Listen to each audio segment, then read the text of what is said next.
सामने आर्चर थे ना, आर्चर के सामने आसान नहीं होता। 150 की स्पीड से बॉल आ रही है आपको ना, बल्ला तेज लाना होता है। उन्होंने 50 बनाया तो उन्होंने भी दर्शाया है कि मुझ में वो क्षमता है, अगर आप मुझे चांस दोगे तो मैं टीम के लिए परफॉर्मेंस करूंगा। ये हर साल 500 का जो आंकड़ा है वो तो आदत डाल रखी है कि हर साल 500 का जो स्कोर है वो 8 बार कर चुके हैं कारनामा। और सबसे बड़ा जो ब्लंडर था दिल्ली की तरफ से वो इस साल यही हुआ कि इनको 11 में अब मैच नहीं खिला पाए लगातार। सबसे बड़ी गलती, इतना तगड़ा फिनिशर आपके पास स्क्वाड में पहले से मौजूद है। हर जगह थोड़ी थोड़ी गलतियां हुई और जिसके वजह से मैच आज आरआर के हाथ से फिसल गया। मेरे लिए टर्निंग पॉइंट तो वैभव का विकेट था, क्योंकि ये बहुत तगड़े फॉर्म में थे, सेट खेले थे, उनको ऐसे फंसाना जो बहुत से बड़े बड़े गेंदबाज नहीं कर पाए इस आईपीएल में।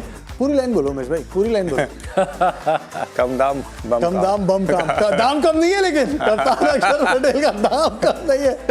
क्या भाई ये हार पचाना मुश्किल होगा, क्योंकि इस हार की नींव के लिए, उस टर्निंग पॉइंट के लिए शायद पहली पारी में जाना पड़ेगा। जिस तरीके से बैटिंग की 152 इन द 13th ओवर, वहां से अगले 7 ओवर में 41 पर 6। आई थिंक 160 पे 2 था जी, 160 पे 2, आई थिंक वो कुछ 14 ओवर के आसपास। वहां से जो क्लैप्स हुआ है, स्टार्क कस पे लाया, वहां पे 3 विकेटें 1 ओवर में चली गई। बाद में ऑफकोर्स इंगेडी का लास्ट ओवर में वहाँ रन कम दिए, माधव तिवारी का अच्छा स्पेल था। तो पर फिर भी देखिए, मेरा मानना है कि स्लो पिच था ये, ऐसे फ्लैट पिच नहीं आप आके ना पैर निकाल के मार लो शॉट। तो जैसे जैसे ही बॉल पुराना हो रहा है, बल्लेबाजी मुश्किल रही है, तो उसके बाद क्या करना था आपको? अच्छी बॉलिंग और साथ में अच्छी फील्डिंग। मौका आया था, कैचेस के मौके थे। केएल राहुल शून्य पे आउट होना चाहिए था इस मैच में, आसान सा कैच था शॉट फाइन लेग पे। तो ओवरऑल देखिए फिनिश ठीक से नहीं कर पाए, और जब स्टार्ट करना था पावर प्ले में अच्छा, वहाँ भी विकेट नहीं मार पाया और कैचेस छोड़ा आज के मैच में। ऑल ओवर थोड़ा सा इनडिसिप्लिन शो, थोड़ा सा रस्टी शो। बिल्कुल, अगर आप मिला जुला के बात करो तो हर जगह थोड़ा थोड़ा उन्होंने गलतियां की हैं जो कि नहीं करनी चाहिए, क्योंकि आप इस स्टेज में हो कि आपको मैच जीतना है और आपको सोचना चाहिए, क्योंकि उस कगार पे थे जहाँ पे आप 200 प्लस कर सकते थे। पर जो मुझे लगता है कि मिडिल ओवर में जिस हिसाब से बैटिंग भी हुई वो भी खराब हुई, उसके बाद फील्ड में भी आपने इतने सारे ओवरथ्रोज किए, एक्स्ट्राज दिए, कैचेस छूटे, हर जगह थोड़ी थोड़ी गलतियां हुई और जिसके वजह से मैच आज आरआर के हाथ से फिसल गया। अभिषेक पोरेल फर्स्ट चॉइस ओपनर नहीं थे जब सीजन शुरू हुआ था, मौके कम मिले इस पूरे सीजन। आज जब मौका मिला तो 31 पर 51 एक अच्छी शुरुआत दी। हाँ, सामने आर्चर थे ना, आर्चर के सामने आसान नहीं होता। 150 की स्पीड से बॉल आ रही है आपको ना, बल्ला तेज लाना होता है बॉल के पीछे। वो करके दिखाया, लेग साइड अच्छा खेलते हैं, फ्लिक किया वहाँ पे, पुल करके छक्का भी लगाया था, और ड्राइव भी, कवर ड्राइव भी दिखी आज के मैच में। आसान नहीं होता, लगातार आप मैचेस खेलते नहीं हो। लास्ट टाइम आपको रिटेन किया गया, इसका मतलब रिटेन करते हो तो आपको लगता है कि हाँ, मैं अगला साल मुझे पूरा मौका मिलेगा। वो इनके साथ हुआ नहीं, पर जब भी इनको बारी आई बल्ले के साथ अपना योगदान दिया। ये क्रूशियल मैच पे सामने एक आर्चर जैसे गेंदबाज के सामने इनका बल्ला चला, और ऑफकोर्स दिल्ली को जीत नहीं, हालांकि दिल्ली घर पे जीतती नहीं है, बहुत कम जीता है इस साल की बात करें। और जैसे ही शॉर्ट बॉल डाली गई लेग साइड पे, अच्छा उन्होंने कंट्रोल दिखाया, पेस का अच्छा इस्तेमाल किया। ये सब शॉट अच्छी लगाई, कमर के आसपास की बॉल को अच्छा खेलते हैं, स्टंप की लाइन को, और पंच भी दिखाया आज के मैच में ओवरऑल।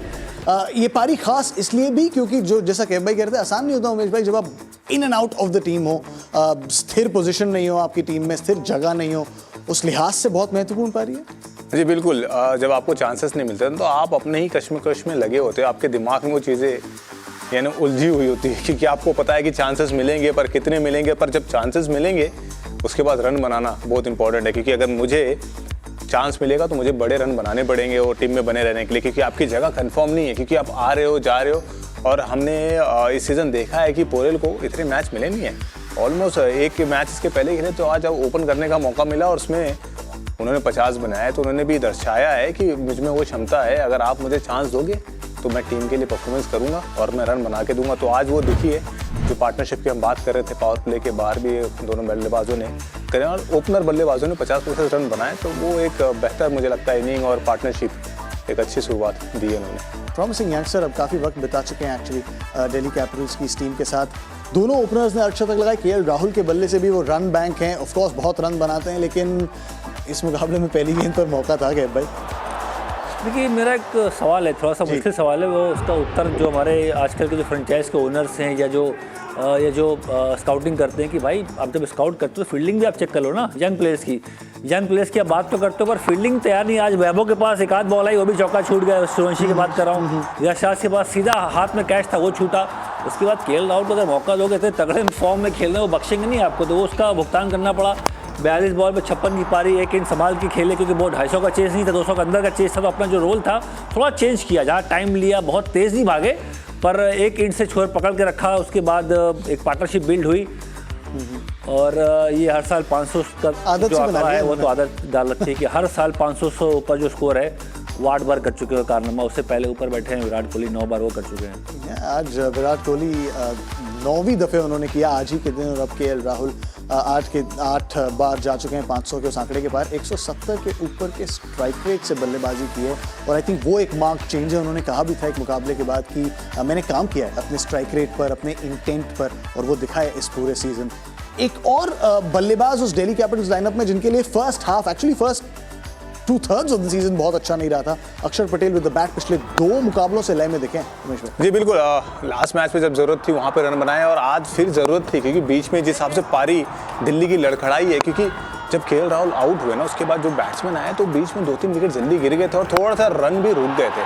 तो वहाँ पे आपको एक ऐसा बैट्समैन चाहिए था जो स्टेबिलिटी भी लेके आए और आपको रन बना के दे। तो मुझे लगता है कि मिलर आए, मिलर ने कुछ बड़े शॉट लगाए, वो गेम में आपको लाके खड़ा कर दिया, पर अक्षर पटेल डेफिनेटली उन्होंने भी मैच को फिनिश करवाने में कोई कसर नहीं छोड़ी, क्योंकि उनको ही पता था कि एक प्लेयर का जो सेट है उसका खड़ा रहना बहुत जरूरी है, क्योंकि हर किसी के लिए इजी नहीं था, क्योंकि विकेट इतना आसान नहीं था, क्योंकि बॉल थोड़ा फंस भी रहा था, पुराना होने के बाद थोड़ा रिवर्स भी हो रहा था, तो इतना आसान नहीं था कि बॉल पुराना और कोई नया बैट्समैन अंदर आए और वो इतनी अच्छी बैटिंग और बेहतरी से कर सके। तो वहाँ पे बहुत इंपॉर्टेंट रोल था। और बीच बीच में जो छोटी इनिंग पर कहते हैं ना कि माइंड ब्लोइंग बम वाली इनिंग खेल के गए कुछ प्लेयर जैसे मिलर थे, उन्होंने एक ओवर में जो 2-3 छक्के लगाए और वहाँ से पूरा गेम टर्न अराउंड कर दिया।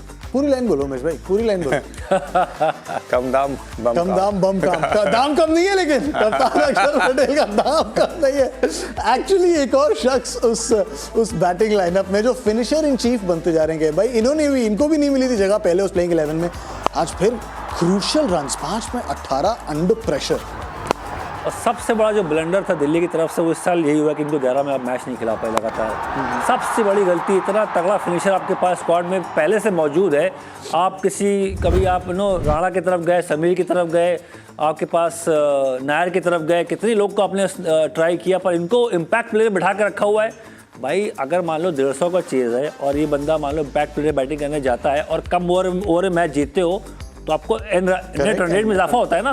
तो ये क्यों सोच रहे हो कि 200 का चेज होगा तभी इसको भेजेंगे, 150 के चेज में किसी और को भेजेंगे, समीर जाएगा या राणा जाएंगे। भाई ये गलत फैसला है। आप देखिए जो बल्लेबाज प्रूवन फिनिशर रहा है उसको तो आप मौका देना चाहते हो, तो मैं तो देख रहा हूँ बहुत बड़ी गलती इनकी तरफ से हुई, दिल्ली की तरफ से उनको मौका लगातार नहीं मिला।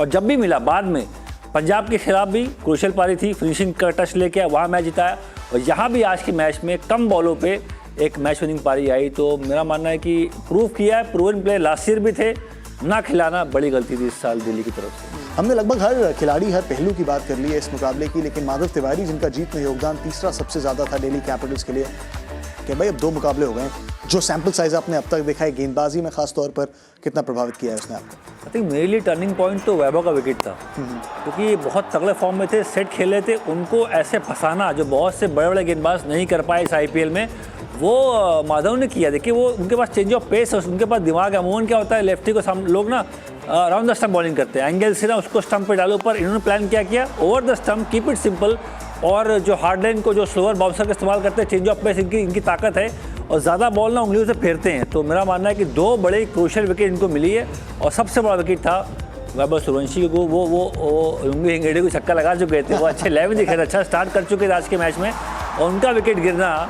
वो आई थिंक मेरे लिए टर्निंग पॉइंट था। और ऑफकोर्स लास्ट मैच के मैन ऑफ द मैच है भाई साहब, बैटिंग भी करते हैं, 8 बॉल 18 में आया था नाबाद पंजाब के खिलाफ, वहाँ बल्ला चला और विकेट भी मिली है।